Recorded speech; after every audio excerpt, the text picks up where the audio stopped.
मेरे प्रिय छात्रों, मेरा नाम एम के अंजना मूर्ति है। मैं पिछली कक्षा में समय की पहचान नामक कविता के बारे में आपको समझा रहा था। इस कविता के कवि है सियाराम शरण गुप्त, हिंदी साहित्य के राष्ट्र कवि मैत्री शरण गुप्त जी के अनुज हैं।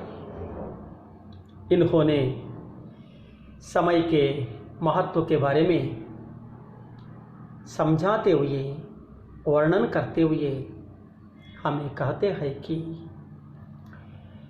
उद्योगी को विश्रांति लेने के लिए समय नहीं मिलता है, क्योंकि उद्योगी हमेशा काम करना चाहता है। वह विश्रांति कभी भी लेना नहीं चाहता है। वह हमेशा काम करने में ही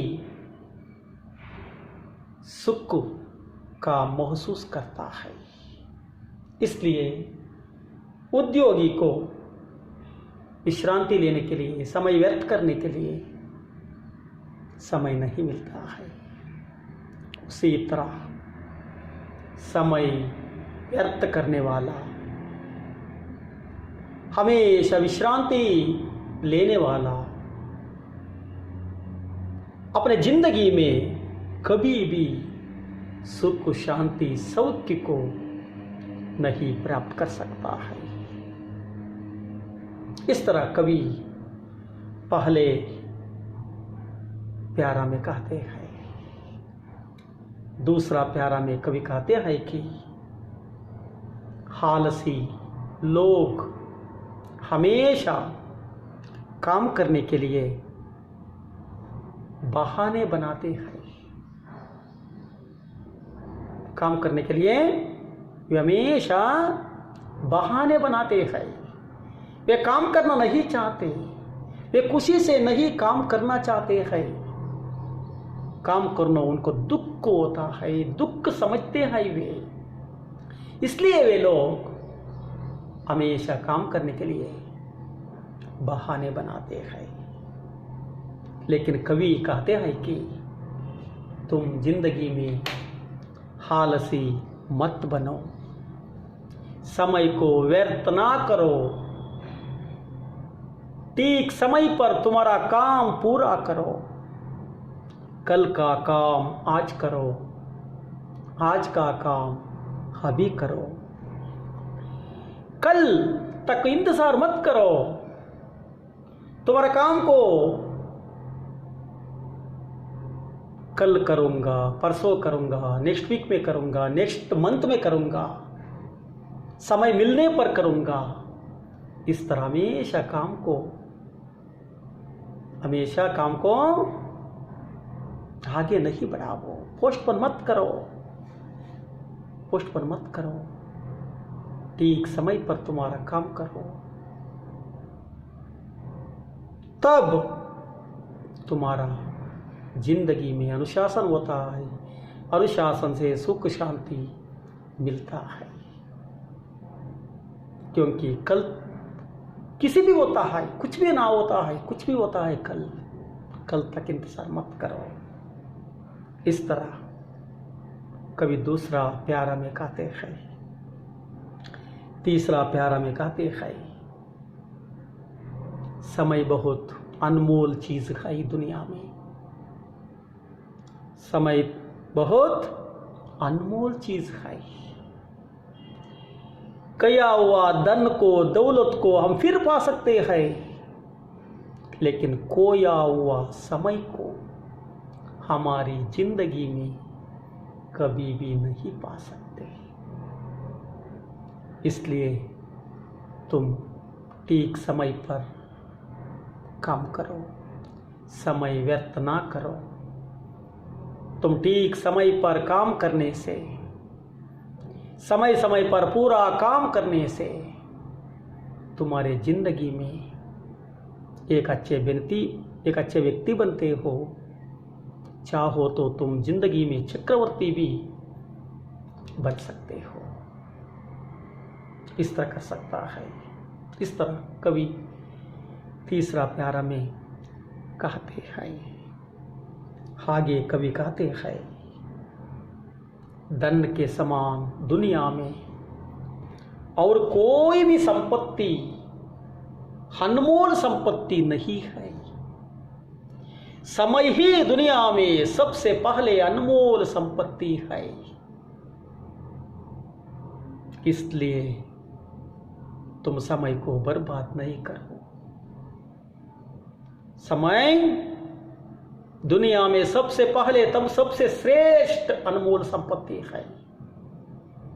गया हुआ धन को दौलत को फिर पा सकते हैं हम, लेकिन गया हुआ समय को नहीं पा सकते हैं। फिर भी इसके बारे में तुम्हें कुछ भी चिंता नहीं है। क्यों? समय का महत्व समझो, समय को बर्बाद ना करो। इस तरह कवि कहते हैं।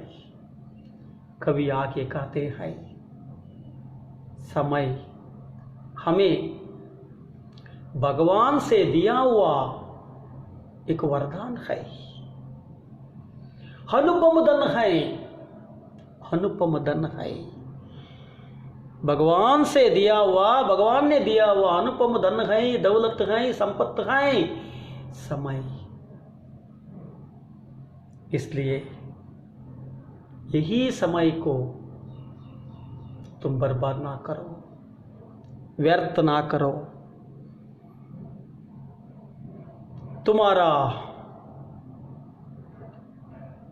तुम समझो कि यही समय तुम्हारा अच्छा जिंदगी बिताने के लिए शुभ समय है। तुम काम करने के लिए, काम शुरू करने के लिए शुभ समय है। तुम्हारा भविष्य निर्माण करने के लिए शुभ समय है। इस तरह समझो। इस तरह कवि हमें कहते हैं। ಆತ್ಮೀಯ ವಿದ್ಯಾರ್ಥಿಗಳೇ, ನಾವು ಸಮಯಕ್ಕೆ ಪಹಚಾನ್ ಕವಿತೆಯ ಬಗ್ಗೆ ತಿಳ್ಕೊಳ್ತಾ ಇದ್ವಿ. ಈ ಒಂದು ಕವಿತೆಯ ಕವಿ ಸಿಯಾರಾಮ್ ಶರಣ್ ಗುಪ್ತರವರು. ಇವರು ಈ ಕವಿತೆಯಲ್ಲಿ ಸಮಯದ ಮಹತ್ವದ ಬಗ್ಗೆ ನಮಗೆ ಹೇಳ್ತಾರೆ. ಕವಿ ಹೇಳ್ತಾರೆ, ಉದ್ಯೋಗ ಮಾಡುವಂತಹ ಇಚ್ಛೆಯುಳ್ಳವನಿಗೆ ವಿಶ್ರಾಂತಿ ತಗೊಳ್ಳೋದಕ್ಕೆ ಸಮಯವೇ ಇರೋದಿಲ್ಲ. ಯಾಕೆಂದರೆ ಅವನು ಉದ್ಯೋಗಿಯಾಗಿರ್ತಾನೆ, ಸದಾ ಉದ್ಯೋಗ ಮಾಡಬೇಕು ಅಂತ ಬಯಸ್ತಾ ಇರ್ತಾನೆ. ಹೀಗಾಗಿ ಉದ್ಯೋಗ ಮಾಡೋದ್ರಲ್ಲೇ ತನ್ನ ಸುಖ, ಸಂತೋಷ, ನೆಮ್ಮದಿಯನ್ನು ಕಾಣ್ತಾ ಇರ್ತಾನೆ. ಅವನೆಂದಿಗೂ ವಿಶ್ರಾಂತಿಯನ್ನು, ವಿರಾಮವನ್ನು ಬಯಸೋದಿಲ್ಲ. ಅದೇ ರೀತಿ ಜೀವನವಿಡೀ ವಿಶ್ರಾಂತಿಯನ್ನು ತೆಗೆದುಕೊಂಡು ವಿಶ್ರಾಂತಿನ ತಗೋಬೇಕು ಅನ್ನುವಂಥ ವ್ಯಕ್ತಿಗೆ, ಕೆಲಸ ಮಾಡೋದಕ್ಕೆ ಇಷ್ಟಪಡದಿರುವಂಥ ವ್ಯಕ್ತಿಗೆ, ಸಮಯವನ್ನು ವ್ಯರ್ಥ ಮಾಡುವಂತಹ ವ್ಯಕ್ತಿಗೆ ಜೀವನದಲ್ಲಿ ಸುಖ, ಶಾಂತಿ, ಸೌಖ್ಯಗಳೇ ಇರುವುದಿಲ್ಲ. ಏಕೆಂದರೆ ಜೀವನದಲ್ಲಿ ಆ ವ್ಯಕ್ತಿ ಎಫರ್ಟೇ ಹಾಕಿರಲ್ಲ, ಕೆಲಸ ಮಾಡಿ ಅನುಭವವೇ ಇರೋದಿಲ್ಲ, ಕೆಲಸನೇ ಮಾಡೋಕ್ಕೆ ಇಷ್ಟಪಡಲ್ಲ ಅಂತ ಕವಿ ಹೇಳ್ತಾರೆ. ಯಾವಾಗಲೂ ಸೋಮಾರಿಯಾದಂತಹ ವ್ಯಕ್ತಿ ಕೆಲಸ ಮಾಡೋದಕ್ಕೆ ನೆಪಗಳನ್ನು ಹೇಳ್ತಾ ಇರ್ತಾನೆ. ನನಗೆ ಈಗಾಗಲ್ಲ, ಆಮೇಲೆ ಮಾಡ್ತೀನಿ, ಆಮೇಲೆ ಅಂದರೆ ಸಾಯಂಕಾಲ ಮಾಡ್ತೀನಿ, ಸಾಯಂಕಾಲ ಅಂದರೆ ನಾಳೆ ಮಾಡ್ತೀನಿ ಅಂತ ನೆಪಗಳನ್ನು ಕೊಡಿಸ್ತಾ ಇರ್ತಾನೆ, ಹೊರತು ಕೆಲಸ ಮಾಡೋದಿಲ್ಲ. ಅದಕ್ಕೆ ಕವಿ ಹೇಳ್ತಾರೆ, ನಿನ್ನ ಜೀವನದಲ್ಲಿ ನೀನು ನೆಪಗಳನ್ನು ಹೇಳಬೇಡ.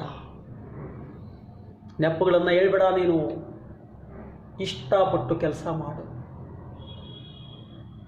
ಸಮಯವನ್ನು ವ್ಯರ್ಥ ಮಾಡಬೇಡ. ನಾಳೆಯ ಕೆಲಸವನ್ನು ಇವತ್ತು ಮಾಡು, ಇವತ್ತಿನ ಕೆಲಸವನ್ನು ಇವಾಗಲೇ ಮಾಡು. ನಾಳೆ ಏನು ಬೇಕಾದರೂ ಆಗ್ಬೋದು. ನಾಳೆವರೆಗೂ ಯಾಕೆ ಕಾಯ್ತೀಯ ನೀನು? ಹೀಗೆ ಕೆಲಸಗಳನ್ನು ಪೋಸ್ಟ್ಪೋನ್ ಮಾಡ್ಕೊಂಡು ಹೋದರೆ ನಿನ್ನ ಜೀವನದಲ್ಲಿ ಶಿಸ್ತು ಅನ್ನೋದೇ ಬರಲ್ಲ. ಶಿಸ್ತಿಲ್ಲದ ಇದ್ದರೆ ನಿನಗೆ ಜೀವನದಲ್ಲಿ ಒಳ್ಳೆಯ ಭವಿಷ್ಯವನ್ನು ರೂಪಿಸ್ಕೊಳ್ಳೋಕ್ಕಾಗಲ್ಲ. ಒಳ್ಳೆಯ ಭವಿಷ್ಯ ರೂಪಿಸಿಲ್ಲ ಅಂದರೆ ನಿನಗೆ ಸುಖ, ಶಾಂತಿ, ನೆಮ್ಮದಿಗಳು ಸಿಗೋದಿಲ್ಲ ಅಂತ 2ನೇ ಪ್ಯಾರದಲ್ಲಿ ಕವಿ ಹೇಳ್ತಾರೆ.